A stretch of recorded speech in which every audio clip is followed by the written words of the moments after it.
guys, this is Max. I'm going to teach you guys how to do a heel flip. First you need a sexy setup.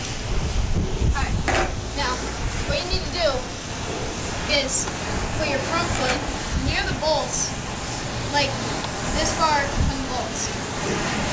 Have your toes, like the end of your toes, sticking out. Sticking out. Put your back foot right here on the tail of your board.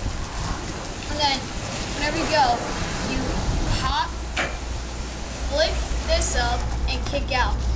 And then watch the board do its rotation. Look at the awesome graphic. Feet down.